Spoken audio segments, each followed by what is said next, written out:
Hello friends, આપણે ફરીથી ખેતરે આવી ગયા છીએ અને આજે ફરીથી 10 પરણી અર્કનો સ્પ્રે કરવાનો છે. આ ત્રીજો વિડીયો છે આપણી ચેનલનો અને આજનો જે 10 પરણી અર્કનો જે સ્પ્રે છે એની અંદર આપણે છાશ, ગૌમૂત્ર અને 10 પરણી અર્ક એ પાણી યારે મિક્સ કરીને નાખી, એટલે પહેલાં કરતાં એની ઇફેક્ટિવનેસ વધારે સારી રહેશે. હવે અહીંયા ખેતર આવીને જ્યારે આપણે જોયું તો પહેલાં જે થ્રિપ્સનો એટેક હતો એ થ્રિપ્સના એટેકમાં હજી આપણને એ જે સાદા 10 પરણી અર્કથી જ્યારે આપણે કર્યું તો આપણને દેખીતી રીતે જો જોવા જઈએ તો આપણને એટલો ફેરફાર લાગતો નથી.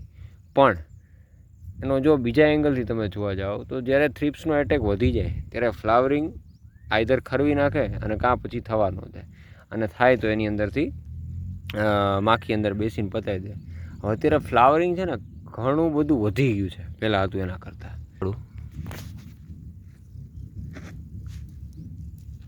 આ જોઈ શકો તમે.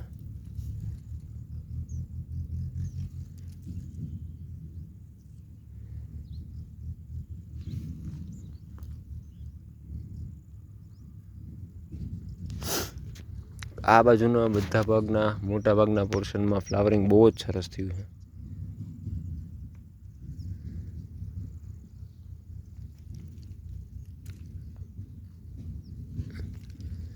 હવે જોઈ કે આ હવે ધીરે ધીરે ઠંડી પડવાની સ્ટાર્ટ થાય એટલે આમાં ફ્રૂટિંગ આવવાનું સ્ટાર્ટ થઈ જશે. આપણે આપણી રીતે પૂરેપૂરી મહેનત ચાલુ છે 10 પરણી અર્કની, અને આપણા મજૂર જે રહ્યા વિષ્ણુભાઈ અત્યારે સ્પ્રે ભરવા ગયા છે. સ્પ્રે ભરીને હમણાં પાછો રાઉન્ડ મારવાનો સ્ટાર્ટ રાખશે.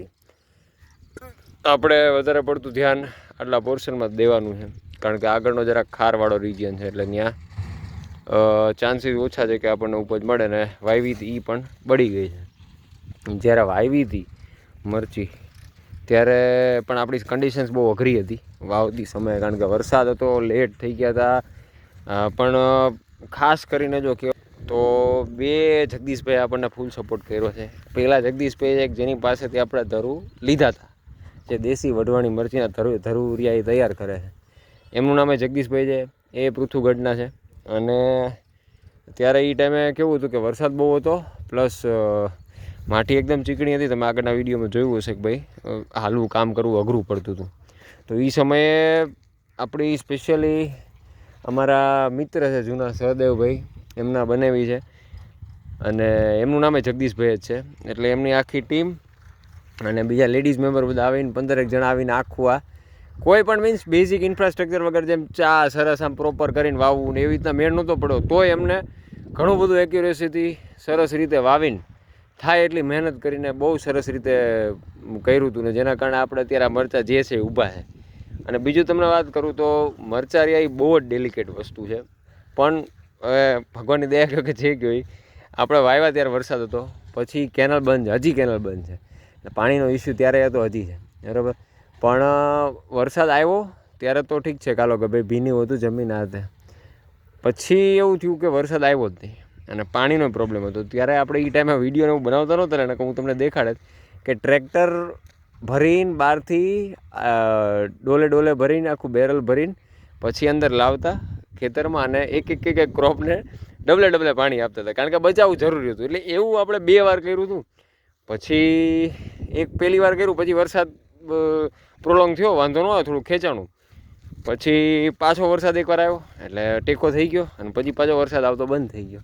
એટલે ફરતી આપણે એકવાર કરવું પડ્યું. એટલે બધું કરવા છતાંય તે આ થ્રિપ્સનો એટેક સમજી લો, જે કે સમજી લો, સ્ટીલ આમ કહેવાય કે ભાઈ ફ્લાવરિંગ સારું છે. અને એવું લાગે છે કે હોપફુલી એટલીસ્ટ આ બાજુના પોર્શનમાં તો આપણને સારી ઉપજ મળવાની શક્યતા. એકચ્યુઅલી તડકો તમને આઈડિયા નહીં આવે ક્લિયર, પણ આ બાજુનો જે પોર્શન રહ્યો અહીંયા આપણને સારી ઉપજ થવાની શક્યતા છે. ઓલી બાજુ જરાક ખારવાળો રિજિયન છે, એટલે એને આપણે ધીરે ધીરે આપણી પાસે ઓર્ગેનિક ખાતર ને બધું આવી ગયું. એનો બીજો વિડીયોમાં આવે તમને દેખાડીશ. કાલ પરમ દિવસે હવે કામ જ છે, અને પછી શું તમને ક્લિયર આઈડિયા જોવાની મજા આવશે. હવે નિંદામણને બધું ઉગી ગયું છે. હવે આની અંદર સરસ મજાના આવે 2 દિવસની અંદર ઓલું ફરશે, મોરપગું ફરશે. એટલે વચ્ચે વચ્ચે જે જગ્યાએ બધું રહ્યું એ થઈ જશે. આની વચ્ચે અંદર જમીનની અંદર ખાતર નખાઈ જશે. અને બીજી વસ્તુ કે આપણે જ્યારે આ મરચાંની વાવ્યા તો અત્યાર સુધી આપણે કોઈ પણ પ્રકારનું ખાતર નથી આપેલું. જે કંઈ કર્યું એ 10 પરણી અર્ક આપણે નાખવાનો. આની પહેલાં એકવાર નાખ્યો હતો અને આની મીન્સ વિડીયો બનાવ્યો ત્યારે એકવાર નાખ્યો અને આ ત્રીજી વાર આવ્યા છે. એટલે કહેવાય ને કે ભાઈ બીજા કોઈ એક્સ્ટ્રા સપ્લિમેન્ટ્સ વગર પણ આપણી મરજીએ બહુ જ સારું સર્વાઈવલ આપ્યું. અને જે કોઈ રિઝલ્ટ આપણી પાસે સામે છે એ ખરેખર આપણે એમ કહેવાય ને કે કુદરતની દયાથી હોય એ પ્રકારનું જ રિઝલ્ટ છે. એટલે હોપફુલી જોઈએ. બીજા સારા ગુડ ન્યૂઝ કે વાવે છે ખોડાભાઈ, સરસ એરંડો થઈ ગયો છે. પાછળ એમનું પોતાનું ખેતર છે, આ એમને વાવે છે. એ ઓલી બાજુ એમનું જ વાવેતર છે, બરાબર. હવે એમને આપણું જોઈને એમને જરાક લાગ્યું અને મજા આવી એટલે એમને આપણી પાસેથી 10 પરણી 5 લીટર આપણે 2-3 દિવસમાં પહોંચાડી દીધો એમને. હાથમાં પ્રોજેક્ટમાંથી લેવા ગયા હતા ત્યાંથી, અને હવે એ 10 પરણી અર્કનો સ્પ્રે કરે છે. અને એમને ઓવરઓલ જોવા જાવ તો બધું સારું દેખાય છે. એમ કોઈ કંઈ એક પ્રકારનો કંઈ એટેક કે એવું કંઈ કોઈ પણ જગ્યાએ કંઈ ખાસ દેખાતું નથી. એટલે રિઝલ્ટ સારું છે એમને. એટલે એ એક આપણે બેનિફિટ એ પહેલાં ઓલું હતું કે ભાઈ અહીંયા આપણે કપડાં બાંધવાના હતા આખા ફેન્સિંગ ફરતા, કે એમનો સ્પ્રે કરતા હોય તો આપણને ન નડે કે આપણા ક્રોપ્સને ઉડે નહીં. એ હવે આપણે શાંતિ રહેશે. અને આપણે એવું ઈચ્છી કે ભાઈ ખોડાભાઈ ચાલુ રાખે અને એનાથી એમને બહુ જબરજસ્ત રિઝલ્ટ મળે એટલે કેમિકલ વાપરવાના સાવ બંધ કરી દે. આ ચેન્જ આવી રીતે જ આવશે કે હું કરું, મારું જોઈને બીજા જોવે કે ના ફેર તો છે આની અંદર, થઈ જશે. ગયા વખતે મેં દેખાડ્યા હતા પોપૈયા, દેખાડું પોપૈયા લાઈનમાં બસ 1 વીકની અંદર બધા અહીંયા પોપૈયા આવી જશે સ્ટાર્ટિંગ સુધી. અને બીજા ક્રોપ્સ પણ જે મગાવેલા છે આવી ગયા છે. એટલે એ નેક્સ્ટ વીકમાં બધા ધીરે ધીરે લાગવા માંગશે. ચીકુ છે, પછી આપણે દાડમ છે, અને લીંબુની અંદર ઘણી બધી ઓલી વેરાયટીવાળું છે, જામફળ છે. 5-7 વસ્તુ છે મગાવી છે આપણે. એનો અલગથી વિડીયો બનાવીને મોકલીશ. સુરેન્દ્રનગરમાં જ છે, આપણા મિત્ર જેવા જ છે. એમનું કામ એ બહુ સરસ છે જાળવામાં. પછી મેં ગયા વખતે આવ્યો હતો ત્યારે મેં થોડોક એવો અહીંયા સ્ટાર્ટ કર્યો હતો, જે મેં ઘરેથી ટ્રેમાં ઉગાડીને લાવ્યો હતો. તો એમાં મોસ્ટ ઓફ તો બધો સરસ ટકી ગયો છે, વાંધો આવ્યો નથી. પણ હજી આપણે એને ફરીથી ટ્રાન્સપ્લાન્ટ કરવો પડશે, કારણ કે અહીંયા આપણે હજી ઓલું કરવાનું થશે.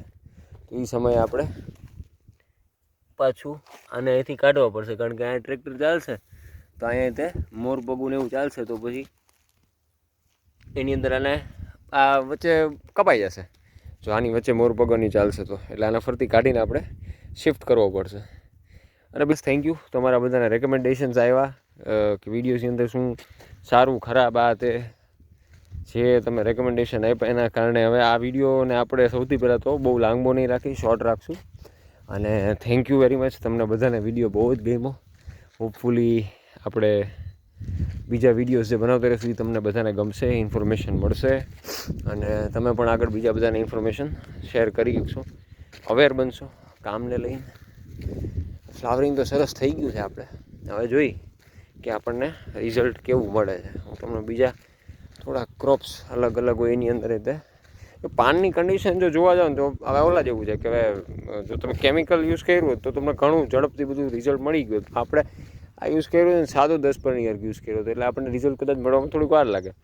પણ તમને દેખાડું ને તો જુઓ, પાન જે ડિટોરિએટ થયા હતા એ થયા હતા બરાબર. પાન સ્લાઇટ આમ દેખાય ઉપર થઈ ગયા, અંદરથી વળી ગયા બરાબર. પણ એની અંદર તમે જુઓ તો ફ્લાવરિંગ નોર્મલ છે, સરસ છે. કેમેરામાં કદાચ દેખાય છે કે નહીં નથી આવતો. હું આને બહુ એકચ્યુઅલી ટચ નહીં કરું, ખરી જશે.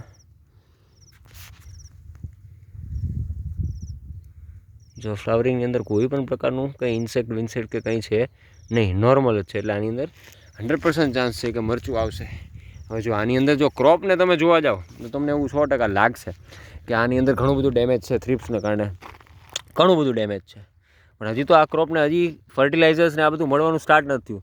તો એ જુઓ તમે ખાલી એકવાર 10 પરણી અર્કનો સ્પ્રે કર્યો તો 1 2 3 4 5 6 7 8 9 એક ક્યાંક મળી જાય 10 થઈ જાય નથી, 9 જ છે.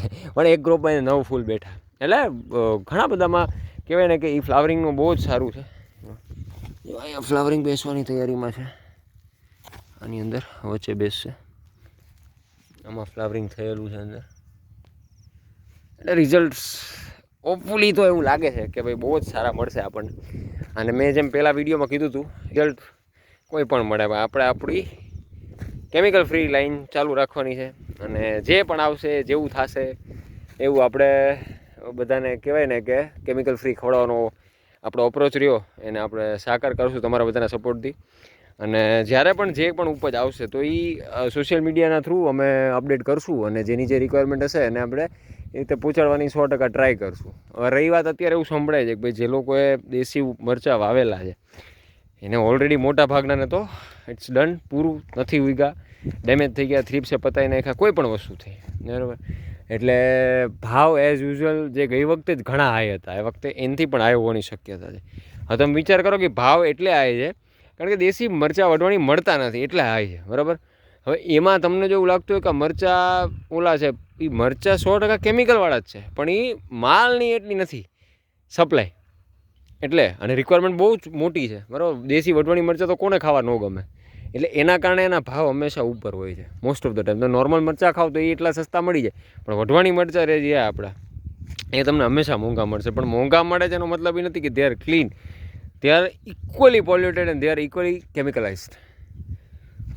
એક ક્રોપ કઈ ગયો આ વસ્તુ મારા ધ્યાનમાં. તો આ ક્રોપ આપણને એવું લાગે કે આ છાવ આ બધું નીકળી જશે 2 દિવસમાં, અહીંથી સાફ થઈ જશે, ઓનલી ક્રોપ જ રહેશે.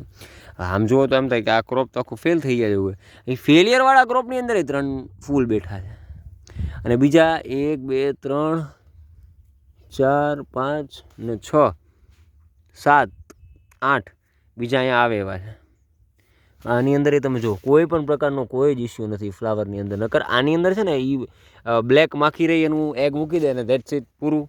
પછી તમે આની અંદર એટલે 10% 100% રિઝલ્ટ તો છે જ તે.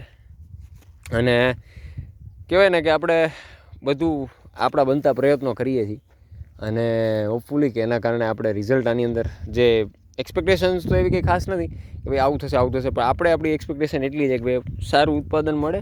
એટલીસ્ટ અત્યાર સુધી આપણે જે ખર્ચો કર્યો, જે મહેનત કરી છે એનું વળતર આપણને મળી જાય ને બાકી તમારા બધાનો સપોર્ટ છે, એટલે બીજું કોઈ ટેન્શન છે નહીં. Stay tune. હવે બીજો વિડીયો આપણે મૂકશું 2-3 દિવસમાં, એ બધું કામકાજ થઈ જાય એનો મૂકશું, આઈધર પછી આપણે કામકાજ થઈ ગયા પછીનો મૂકશું. ટાઈમની અવેબિલિટી ઉપર ડિપેન્ડ કરશે. તો એ વાતું કરતાં વિડીયો 12 મિનિટનો થઈ ગયા. Okay, C you soon. Next વિડીયોમાં મળીએ. Thank you.